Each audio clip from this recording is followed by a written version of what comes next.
you're entering a wartime army. Correct. Not a doubt. That's what I signed up for. And there's not a doubt in your mind that you're going downrange. Correct. Okay.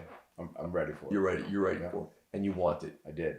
Okay. 100%. So you're at Fort Stewart, Georgia, and what then? Do you deploy right away? So they put me through a few week train up cycle, and then put me on a plane within 30 days To Afghanistan. to Afghanistan. You arrive. Where do you go? I flew into Bagram, Afghanistan. Went down to see the company at Fob Salerno, I believe it was, and then I went to Fob OE, Organy, which is where my platoon Forward was. operating base. Forward operating base, Organy, to All right. Eastern Afghanistan. So Bagram Air Base is it's a city unto itself. Correct. Just this massive place where all the planes are going in, carrying men and material. Yep. Correct. Yeah. Beans, bombs, bullets. We got it. All Things the that go we need. boom. Yeah. Yeah. Things that go boom that don't even start with a B. Yeah. So you arrive at Bagram, then you go to Forward Operation Base. OE. Organy is what it's called. All right. OE. And what part of Afghanistan is that in? Eastern Afghanistan. Eastern Afghanistan. What's the terrain like? Extremely mountainous. Base elevation probably sitting around 6,000 feet Above sea? Wow. And then you're operating at as high up as 10,000 feet above sea level. So When we say operating, what's the mission when your boots on the ground? So our mission down there is we were partnered with the Afghan National Police. So we had to train them and then conduct operations in the area to patrol the districts that we were given responsibility of. So now, typical day, you're out patrolling. What are you doing? So our days, because of the terrain and the geographic nature of Afghanistan, Fob OE is where we're based out of, but we would go on a mission. Our missions would usually be extended missions for anywhere from 3 to 5 days to 3 to 4 weeks. And you would go and hang out in the district, the police station, or somewhere out in the villages. Yeah.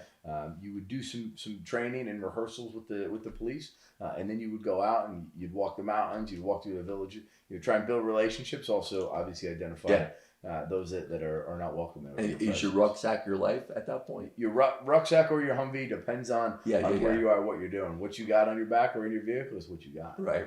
Wow. And all right, I got to ask this question. First time you felt that you were in harm's way, or was there a time on that first deployment? So I would say it was actually my first mission that I went on is when it sunk in. I had an understanding, but when I went out on that first mission, 3 vehicles ahead of me got hit by an IED. And that was kind of that wake up call. I said, "This is real life. This is real. This is real. There's people out here that don't like me and don't want me here, and they're going to do what they can. They'd love to kill me. They would love to kill me. And crap. those that I was charged with leading as well. Like that's really what you look at. They want all of us dead. So the IED goes off. A couple of vehicles ahead of yours.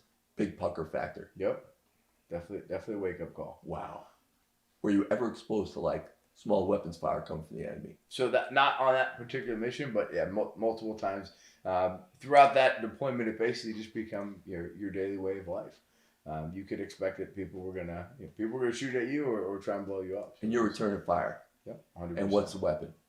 My personal weapon was an M4 with a 203 granade launcher on the bottom of it. Oh baby! Also had a Beretta 9mm sidearm on me as well. I got to tell you, our weapon we in training. We still have the M16A1. Okay, yeah. And then we got to the A2s with the 203 grenade launcher. Mm-hmm. Oh, folks, for those of you uninitiated, Matt got a perk and a smile when he talked about so it's an M4, which looks like an M16 with this little tube on the bottom of the barrel that carries a grenade launcher, and you can be extremely accurate with this grenade launcher.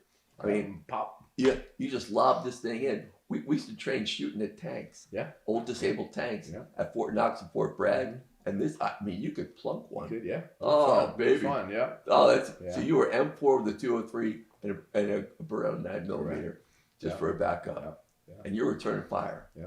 So at that point, you're an MP, yes, but you're infantry. Yeah. So I just joke, they call MP multi-purpose. Yeah. Because we can do multiple things. So I have to ask, even though you weren't infantry, did you was there a combat infantry badge or no?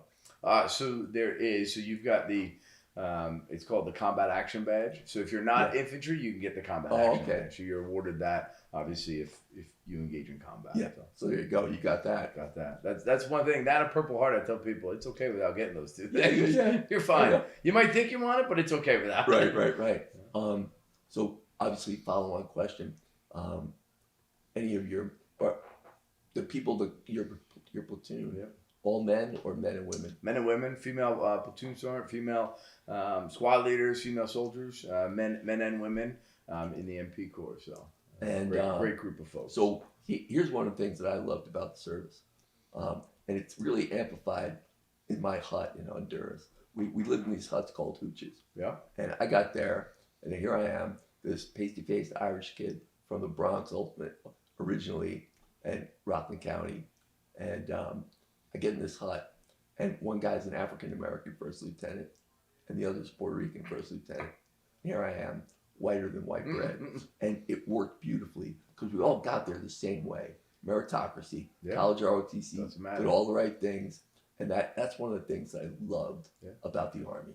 Yeah. And society goes, we go off kilter, and there's a lot of woke and crazy agendas going on, but this meritocracy. You look at that platoon that I led, and young men and women from all over the country. Yeah.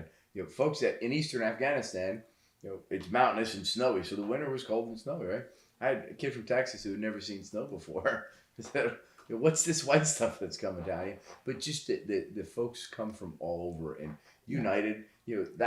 Religion, gender, race, none of that all goes out the door. You wear a uniform that says U.S. Army over your heart for a reason. And it's all about the unit. It's all about that organization you're part of. And how long was that first deployment? That first deployment was about 13 months, so just over a year. Wow.